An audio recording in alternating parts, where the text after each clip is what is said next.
Welcome once again to 720 and 720. We are here with the head basketball coach at Flagler and former assistant at University of Georgia, former assistant at Valpo, former assistant at Hampton City. I'm not sure this guy could keep a job, but actually also head coach at Shorter. Chad Warner, welcome to 720 and 720. Thank you. Looking forward to it. Really appreciate the opportunity and have enjoyed listening to your podcast and what you're doing. I think it's awesome. Chad, I mean, you worked at a bunch of different schools. Could you not keep a job? What's the deal?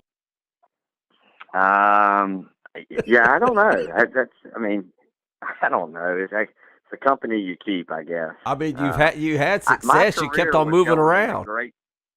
Well, my career was skyrocketing until I developed a relationship with it. I was at Rome at Shorter University, and I reached out to a guy in Chattanooga. And really after that, it started to go the other way. Yeah, you should have reached out to me. I could have helped you a little bit more. Well, that was the guy I reached out to. Oh, my fault. I get it. All right. Now, listen, Chad, these are informative and educational podcasts. And we go back a long way. And we've been very, very close. And this is a little different podcast for me and for you and for us because we're going to talk about something pretty serious. And we're not either one of us serious guys, but this is very important to us.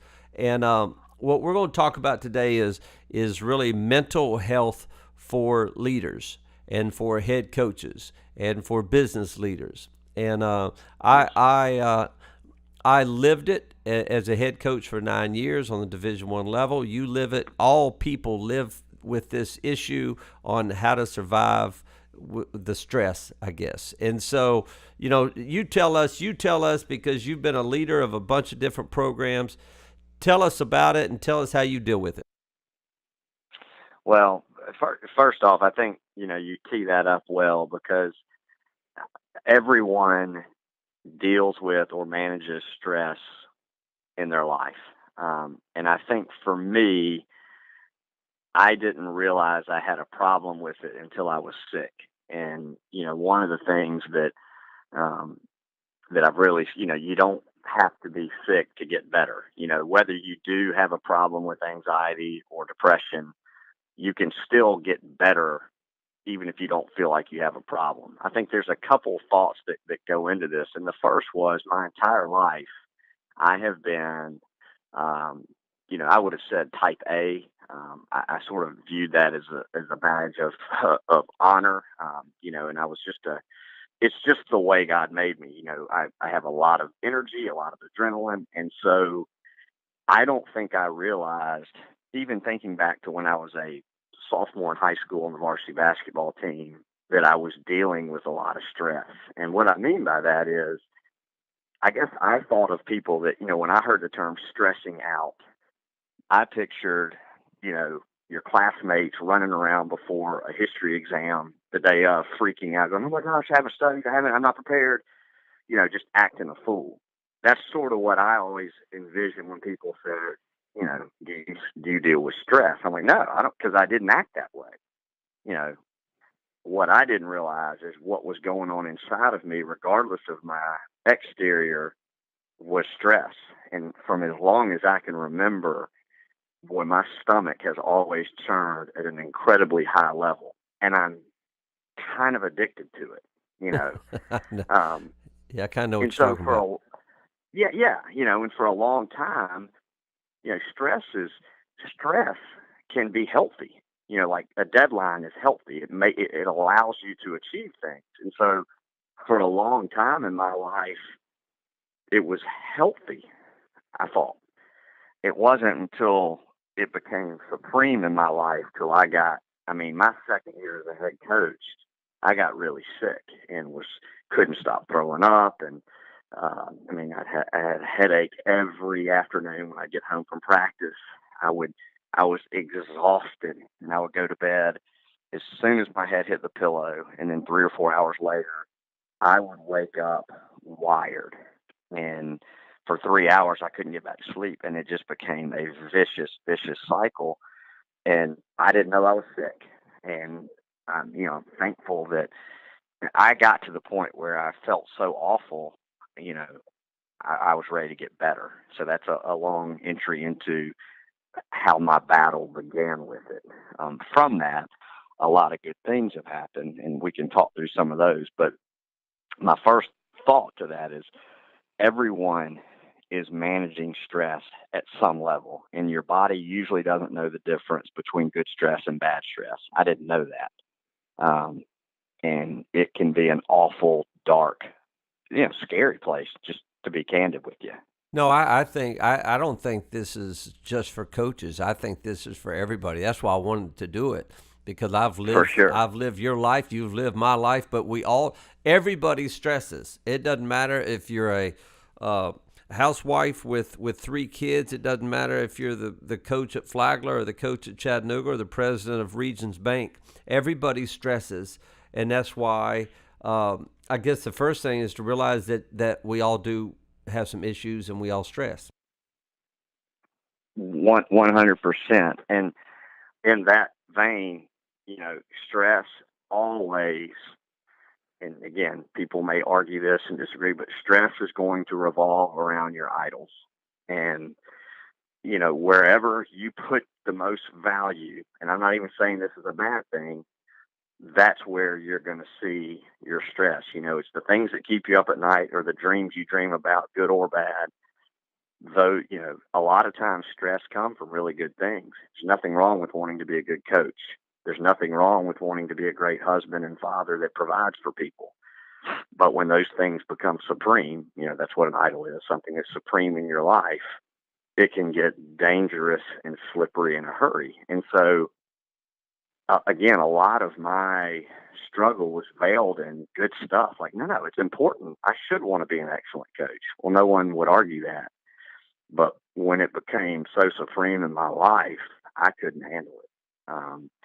And the truth of the matter is, it's kind of funny. I sort of was handling it, to be honest with you. Like, we were having a lot of success, but the more success we had, the worse the idol became for me and the worse my anxiety. And I, again, we'll get more into whatever you want to do with it, but some of mine is just very chemical. It's just the way I'm wired. I mean, I am a high adrenaline guy. I am passionate, and so my body responds differently. Where I got to a point is where I couldn't, as the doctors explained it to me, when I would get passionate and spike, I couldn't come back down. That's why I'd wake up at night just wired. I mean, thinking about an underneath out of bounds play at 3 a.m. just is stupid, but I couldn't help it,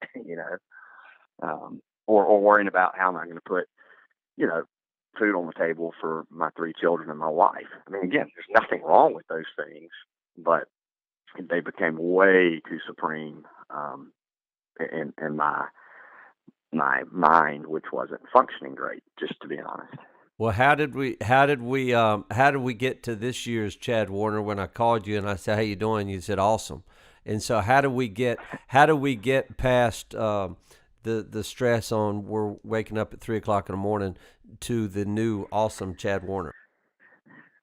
Well, maybe new. I don't know about the rest, but I mean, one is just it is a journey for sure. And I think the first thing, for whatever reason, I was I was never afraid or ashamed of it to get help. And I think a lot of people, it's funny, like, because of my battle with it, whatever you say, and there are people who have a much greater battle than I do. I'm not trying to make my story any bigger or different, but because of some of the things I've been through, I have been able to share very openly with a lot of people, not just coaches, a lot of leaders, a lot of men in particular, just of the struggles they have. The first thing is, I think you have to own it. And for me, I felt so bad.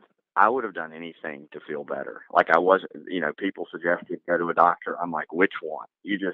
I got to a point where, I just felt terrible. and I knew that no one was getting a great version of me. And again, and I say this in humility, like we were performing. I was performing pretty well as a coach, and maybe even as a dad and a husband. I mean, but I just knew that physically, like this can't be normal. I mean, the headaches were killing me, and so I started a long process of learning about how to attack this thing, and it's helped me. I mean, immensely, and I can share as much as you want about No, that. I And I'm just sure think you I have. think it's awesome owning it. I think it's an awesome place to start, and not being ashamed and not being and not trying to hide it is own it. And this is listen. We all every if somebody doesn't struggle with something, that they're lying. If they don't say they ain't struggling, they're lying. And so the first thing you did Right. was admit that you struggle with something, and that's great. You owned it. Yeah. I mean, well, and I do think maybe I'm just fortunate that I've been around enough people. Like, I know we're all broken people. Just turn on the news, like the world is broken. And I think sometimes we think one of two things. We think, you know, I'm the only person that suffers from this and I'm not normal. Or maybe even worse, we think, man, I don't struggle with anything everybody else does. I guess what I knew is I mean, I just always knew everybody is fighting a battle, and we're broken people, and so let's figure out how to get through this. And so, I did. I went, and again, I'll go through sort of a process that I've been taught. But I did go to a doctor, and I was like, "Hey, help me!" And he was, I mean, he helped me in the first 5 minutes. I mean, I was John. I was convinced that I had like 8 forms of cancer inside of my body. Like I just knew. I mean, I would I mean, and you're probably thinking, "Oh my gosh, I didn't know we were going here." But like every day, I would be checking my pulse. I was sure my heart was going to be racing at an abnormal beat. I mean, I was so keyed up. I thought that I was dying. I thought that I had some kind of. I mean, I did. I was like, Chad, one day I they're would gonna. say that in all honesty, you probably were. Yeah, I would say, they say that stress Yeah. kills. Stress Oh does gosh. kill, and stress can cause a lot of problems. And so that's the first thing you had to deal with. Well, and and so I told the doctor that, and he goes, Chad, I'm just going to tell you. He's a great man, and he just said, listen, I'll run every test on you in the book, but you're healthy. He said, I was 32 years old at the time, I think. He's like, I mean, we'll do all that. He's like, but you have a real issue with anxiety. And he's like, you haven't sat still since you went in here. He's like, matter of fact, you maybe even have some obsessive habits. And I was like, I'm not obsessive. Like I'm type A, again, like so many of us wear it as a badge. Like, oh, I'm a worker, I'm a grinder, I'm going to outwork anyone. And again, that's not a bad thing. Like hard work, I don't know anywhere where that's not healthy. But when it becomes supreme, it can get you. And so it started on me just a path of some steps that I had to take in my life. And again, by nature, I am a very open person. I mean, I think the first 21 years of my life, I lived such a double life that I got to the point where I don't ever want to be found out. So I try to be real honest about who I am. So I want you to see my warts and all from the beginning. I just feel like, so I've been able to want to talk through those things. But, one of the first things that became really apparent to me with this battle, and this is for leaders and people, is your rest, you know, is absolutely paramount to your long term success and to your mental stability. And it's, I mean, how hard is it to be disciplined enough to get good rest when you're working in a world where that's not really, I don't know, praised? I mean, and again, speaking from a coach's perspective, you can speak on it. I mean, did you ever brag about getting no sleep? No, I mean, no, the greatest coaches in my eyes in the country, in the world, were the guys who spent the night in their office, got no sleep, spent their night on their couch. Those dudes were working and I wasn't working. I felt guilty because I wasn't in the office sleeping on the couch. right? Am I right or wrong? And oh my gosh, I mean, like that's sort of the world we glorify. And again, no, I don't ever want to be considered getting outworked. And one of the core principles here for us is that that we are outworking everyone else.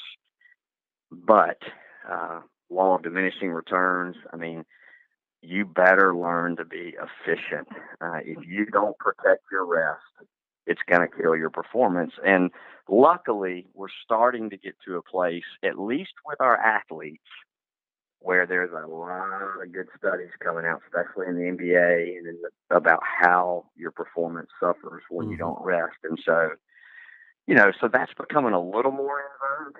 But I'll tell you this: the year I got out of coaching, and I had a really great job as a vice president at a bank, and again, sort of a a high performing job. Not that I performed high in it or well, but it was But that year away, I got as healthy as I've ever been, and it all started with the amount of sleep I was getting. And you know, again, it's a lot like winning games. Usually, things are very, very simple. It's the same thing, at some levels with the steps you need to take in your own life. But I do know this: your rest is critical if you want to be thinking and functioning properly. I like it. Next up. Next up, you said? Is Yes. that what you said? Yeah. And I do want to differentiate. Like, chemically, I have some things that caused me to think and respond differently. And so there are different degrees and levels of stress that affect people. Some people may have no need for medicine. I do. And I'm not going to begin to pretend I can give you 3 steps that are going to make your life better. These are just some things that I use because some issues are much more severe than others. But I'm we're sort of approaching this medically notwithstanding. That fair to say? Got it. I That's mean, fair. um, so I would say, again, if I looked at it, one, you got to own it. Then two, you got to start to really protect your rest. And I think, you know, that was big for me because once I was rested, then I had a little more discipline with my exercise. I had a little more discipline with my diet. And all these things are just practical steps that, the first time I ever struggled with this, I was actually 25 years old. I was a GA in Athens at Georgia. And I didn't have First of all, pressure to working win for a, Jim Herrick can stress you out right off the well, bat, I tell correct? you, that, I mean, he was the greatest though. Like that guy was so laid back and he was so good to me. But I didn't, the pressure of winning or losing games didn't exist. I was a grad assistant, the pressure I felt was I got to make it in this world. Like I want to coach. And again, I go back to the whole idolatry. Like that was so supreme in my life. I've got to make it. I've got to make it. And I started having these stomach issues. I'd wake up in the middle of the night. I mean, I was convinced I had an ulcer, like it hurt. And then we played somebody right around Christmas, and after the game, I'm just throwing up at his house at a Christmas party. And it was just awful. And I just couldn't. So finally, I made my wife take me to the emergency room because I was, again, convinced I was dying. And like you said, I was. And I got there, and I'll never forget, they gave me this little shot of something, like a little medicine, boom. And within 5 minutes, it's like 2 in the morning, I felt fine and I was ready to rock and roll again. Like, what did you just give me? How did we make that work? And the guy told me, he's like, listen, are you getting rest? I was like, not really. I'm working pretty hard. What good? What kind of food do you eat? I'm like, I'm eating terrible. Are you drinking carbonated drinks? Yes, sir. Caffeine? Yes, sir. He goes, are you exercise? I'm like, all the time. He's like, well, that's good. The rest of it isn't. You've got to slow down this and that. So, and this is a true story. So we walk out of the ER at like 2:30 in the morning. We were done with games for a few days. And so we were going to go to my hometown of Rome, which was 2.5 hours away. Where it's almost 3 in the morning. I look at my wife. I'm like, you know what? We should probably just go ahead and drive to Rome now. I'm awake. We'll get there and we'll just go ahead and go. And she goes, did you hear a word that guy just said to you? And I was like, wow. Yeah. I mean, my whole point is you get so entrenched in this life, whether it's coaching or not, that you quit taking care of yourself. And you don't even know you're not taking care of yourself. And so, really, really simple steps, diet, rest, exercise, are huge. And you have to start being disciplined in those things um, to at least see if that's where your issue lies. All right, all right. I do think this. I think you think better when you're rested. I For think sure. we all feel better when we get a good night's sleep. Trying to figure out how to get a good night's sleep, that's one thing. But we do think better when we're rested. That's why Vegas pumps in oxygen into a casino. So you're Yep. exhausted, but you feel okay, and you make poor decisions, and you lose a lot Yep. of money. And so you've got to get rest. There's no doubt. All right, go on. Okay. Well, and a quick side note to that, my first year as a head coach, um, I had an assistant that worked for me, and I'd played for his father at Georgia, and he was a young coach, and he went and took a Division I job at the end of the year. And so I said, hey, listen, I want you to go there, work for 3 or 4 months, and then I'd love some feedback on the job I did. As a head coach, it's my first year. I want you to see another place. And so, that's a hard thing for an assistant to say. And I was like, give me some good critical feedback. He goes, it's as hard as this is to say, he's like, I always thought you were really sharp and ready to go every Monday morning. He goes, I will say by Thursday, Friday, because I just didn't think you were quite as sharp as you were at the beginning of the week. And I was like, wow. I mean, it makes total sense. And it speaks to what you just brought up. As the week went on, I got less and less rest, and he noticed a difference. So, but I mean, there's tons of science behind your sleep and your thinking. So I think we don't have to reinvent the wheel there. Another thing that, again, I touched on this briefly. You have to have people you can talk to about it, and I think you need people within your profession that can empathize with you. But I also think you need people outside of that profession too. And I don't think it needs to be 10. I think it needs to be 2 or 3. And I have been super blessed to have people that I can just say, hey, I am struggling right now. And obviously my wife was one, but my best friend who's a pastor, he's been amazing, just helping me step back and take a breath. But then I also think you need people in the profession like yourself. I mean, you and I talked about it some, like, man, this is, you just need, and that's harder for some people than others. I understand that, but I just know this. When and the same thing I tell my team, you're going to face adversity. We have to learn to overcome it. And the best way to overcome it is by diving into others, not getting into ourselves. Because when you're by yourself, oh my gosh, it's the loneliest place in the world. You're going to become bitter and scared, and you listen to lies, and so you have to attack it with truth. And you need people that love you enough to help you realize that, hey, if you lose every other game and they fire you, we're still going to be okay. And so that was real important for me as well. It's great advice. Thanks. No, I It's mean the new it's me. no, I mean No, I know. it's you feel better when other people are going through what you've gone through, and they Yep. understand what you're going through. And it was funny, and you went through this when I was coaching at Chattanooga. I thought after we lost the game, everybody in the city was by the water cooler the next day, and everybody was talking about me and what a poor job we did. Right. I went out in the real world and realized that no one really gave a rip. Like no one really cares. There was about 5 people that cared. And so Yep. when you talk to people outside your profession, they're going, "What is your problem? You lost a game. Who cares?" Right. And and Right. and we had, this is off subject, but we were in a supper club in Cookeville, Tennessee, and I was on a Sunday night. I was telling one of my buddies how stressed I was, and oh my gosh, we got Murray State coming up on Thursday. Oh my God, we got to figure out a way to win, and I was so stressed, and we had lost a game on Saturday, and I had to go to the hospital for a little shot in my back, and I went over there and I saw that same guy I was talking to. He was talking to a family about an illness of their daughter, And Mm. I went, well, what an idiot I am. I'm so Mm. stressed out with this basketball game, and this guy is a doctor talking to a family about something very serious. And so what we realize is we're not as important as we think, and our concerns and our stresses aren't what we really think they are.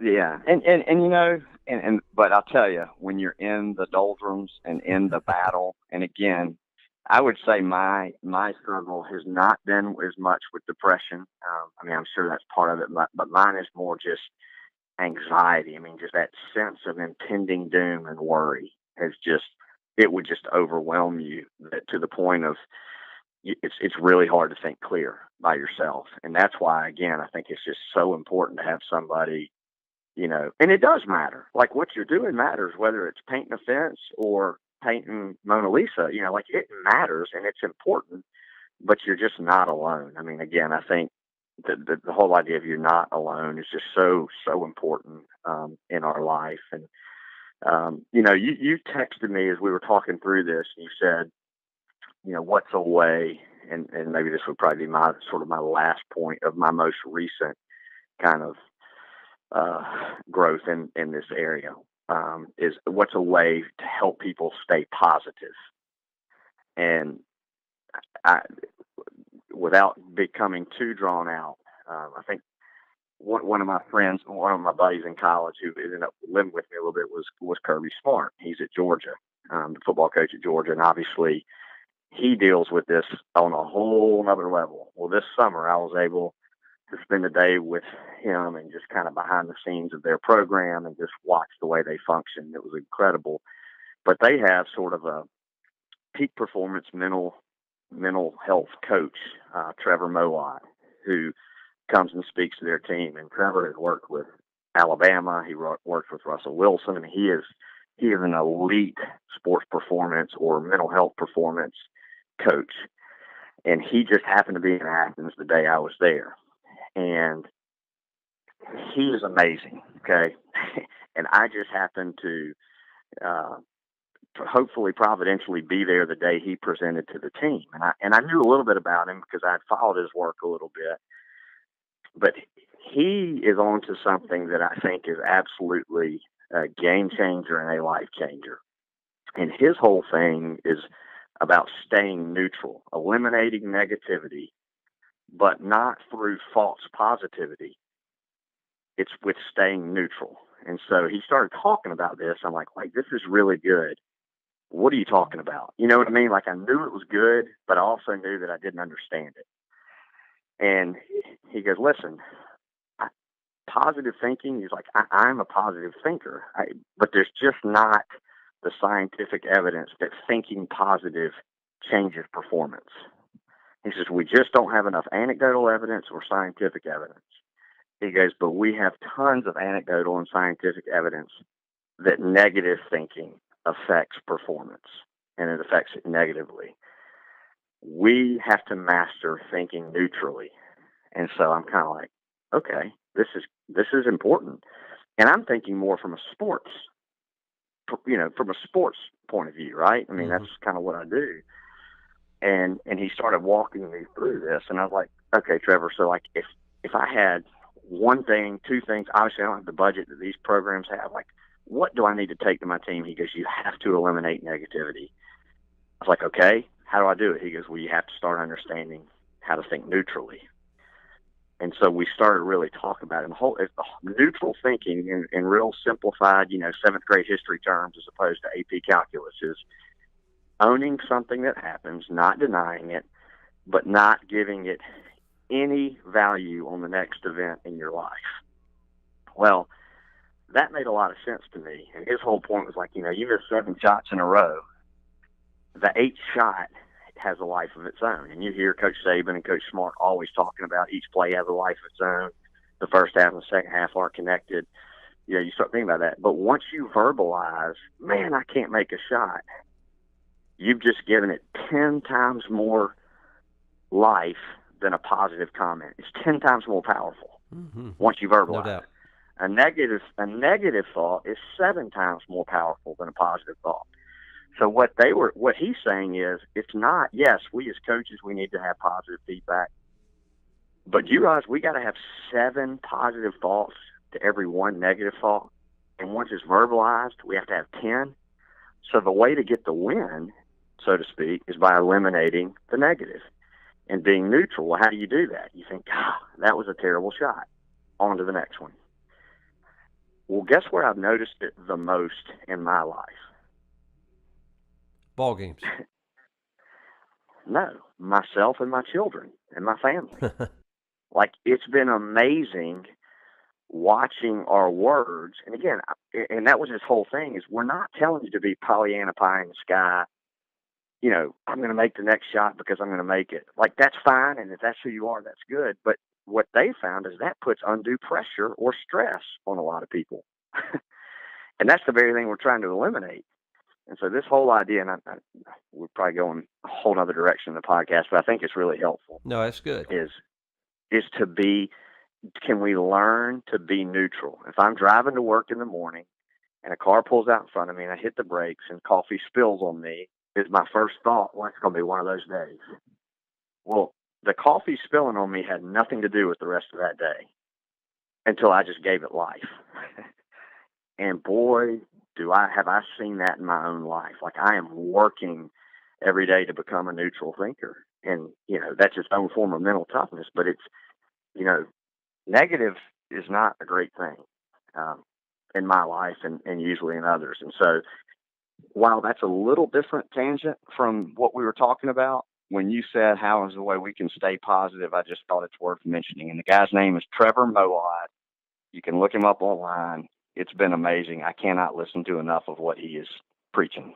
Well, I mean, just think about this. Think about a 3-game losing streak started with that one game, and you completely lost your mind and dwelled so much on that game, you lost the second game, and now you got 2 in a row, and now, oh my God, we've lost 2 in a row. What's going? And now you lose 3. That's all that is. A free throw shooter.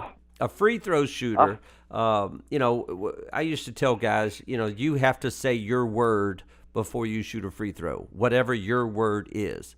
And that whole concept was not about the word. It wasn't about anything. It was to eliminate what had happened or the situation around you. So if you just missed 10 free throws in a row, that 11th free throw was its own life. It was its own free throw. It had nothing to do with the 10 previous free throws. And same thing with that ball game. But see, I'm an idiot. So I could turn one loss into 4 in a row better than any. I was the best in America at that. But if you'll just stop the game. Yeah. Were you second? Were you second in the country? Because I was first in the country. Yeah, no, for sure. I mean, I have been on many. We will never win a game. It's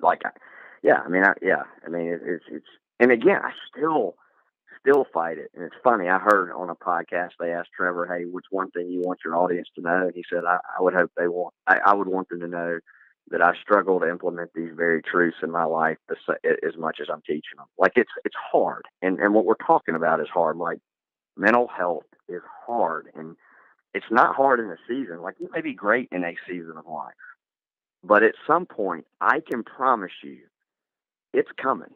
Adversity, it is a broken world, and everyone is going to deal with stuff. And so, to me, this whole idea of long-term health is so important. And with neutral thinking, it's when because things are going to go south sometimes.